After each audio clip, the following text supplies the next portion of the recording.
নমস্কার, আমার রান্নাবান্না চ্যানেলে আপনাদের স্বাগত। আশা করি আপনারা সবাই ভালো আছেন এবং সুস্থ আছেন। আজকের রেসিপি হচ্ছে ছোলার ডালের বরফি। সেই কারণে ছোলার ডালটাকে ভালো করে ভেজে, শুকনো কড়াইয়ে ভেজে এটাকে পাউডার করে নিয়েছি।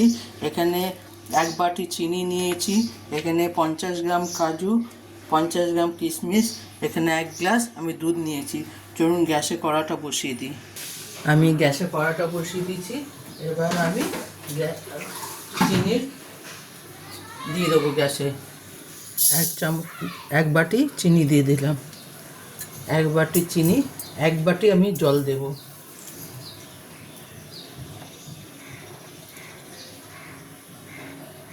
আমি চিনির ক্যারামেল তৈরি করব।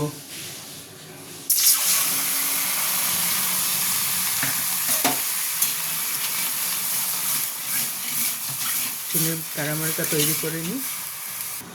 এরপর এটাতে গোটা গরম মশলা দেব। গোটা গরম মশলা দিয়ে এটার ক্যারামেলটা তৈরি করব। এটা ক্যারামেলটা তৈরি হোক। এটাতে একটু গোলাপ জল দেব, গন্ধটা ভালো আসবে। এরপর আমি কাজু কিশমিশ দেব।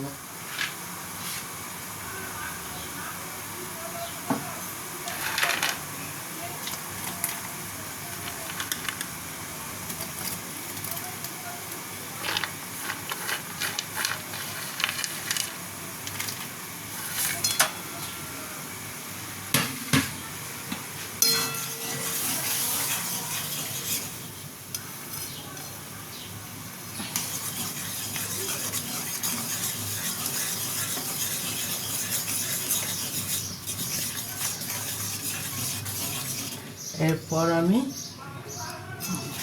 ডাল যে পাউডার করে রেখেছিলাম সেই ডালটা দেব। অল্প অল্প করে দেবেন, নাহলে ডালা পাকিয়ে যাবে।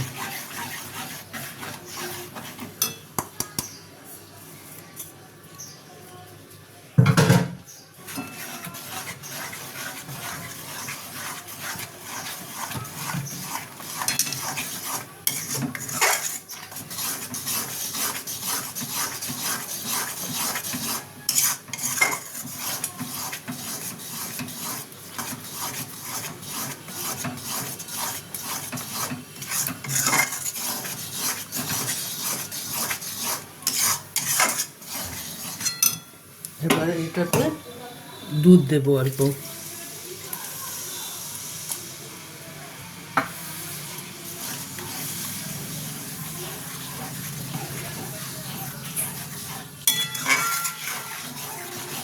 দুধ দিলে স্বাদটা ভালো হয় বরফির।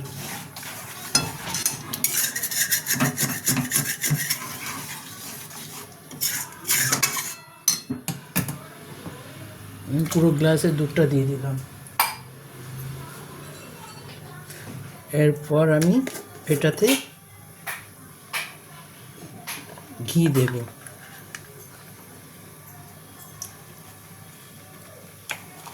আপনারা পরিমাণ মতো ঘি দেবেন।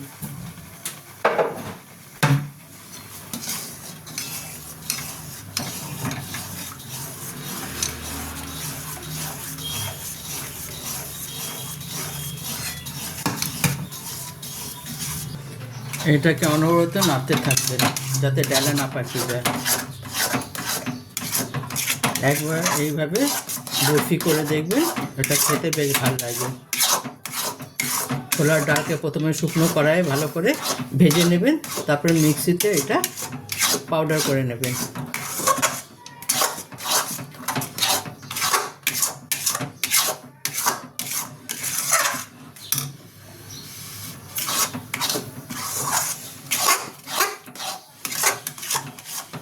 এটা কন্টিনিউ নাড়তে থাকবেন, নাহলে নিচে হয়ে যাবে।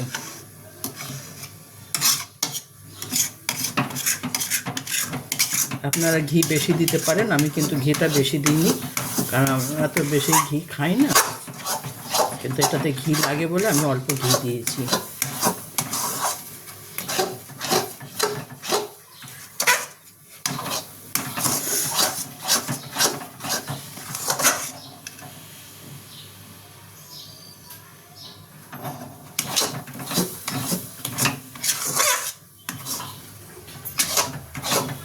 আপনারা এটা পুরো ঘি দিয়েও তৈরি করতে পারেন, তাহলে এটা আরও স্বাদ লাগবে।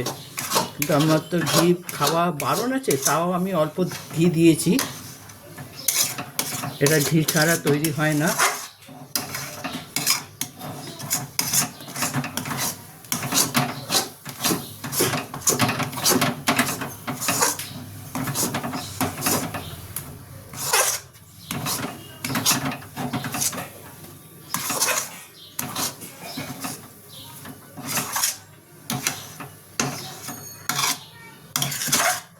এরপর আমি এটাকে নামিয়ে নেব। দেখুন, এবার এটাকে আমি ঠান্ডা করার জন্য দিয়ে দেবো। তারপর আপনাকে বরফি মটন কেটে দেখাচ্ছি। দেখুন, একেবারে আমার ছোলার ডালের বরফি একেবারে রেডি। আপনারা এইভাবে করে তারপরে 10-15 মিনিটের জন্য ফ্রিজে রেখে দেবেন ঠান্ডা করার জন্য। তারপরে বরফির মতো কেটে নেবেন। আপনার ছোলার ডালের বরফি একেবারে রেডি। দেখুন, আমার ছোলার ডালের বরফি একেবারে রেডি। এটাকে একটু ফ্রিজে রাখতে হবে শক্ত হওয়ার জন্য। সেই কারণে আপনাদের এই পর্যন্ত দেখালাম। এটা শক্ত হওয়ার জন্য আমাকে প্রায় আধ ঘন্টা মতো ডিপ ফ্রিজে রাখতে হবে বা ফ্রিজে রাখতে হবে। সেই কারণে আপনাদের এই পর্যন্ত দেখালাম। আপনারা এইভাবে করে তারপর ডিপ ফ্রিজে রেখে তারপর ভালোভাবে কেটে নেবেন। দেখবেন আপনাদের ছোলার ডালের বরফি একেবারে রেডি। আমার চ্যানেলটা দেখার জন্য আপনাদের ধন্যবাদ। আপনারা এইভাবে আমার সঙ্গে থাকবেন, আমাকে সাপোর্ট করবেন। ভগবানের কাছে প্রার্থনা করি আপনারা সবাই সুস্থ এবং ভালো থাকুন। এইভাবে আমার চ্যানেলটা দেখার জন্য ধন্যবাদ। Thank you.